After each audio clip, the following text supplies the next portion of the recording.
Farzandim nazoratsiz qolib ketishidan xavotir olardim. Shu sababli uy ishlariga ulgurmas edim. Hattoki yaqinlarim bilan suhbat qila olmasdim.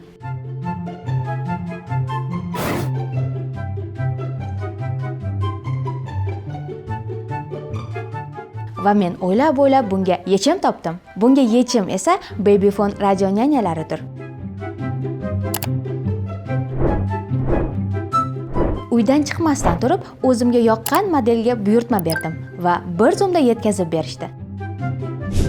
Eng asosiysi, radio nyanyalardan foydalanish oson ekan.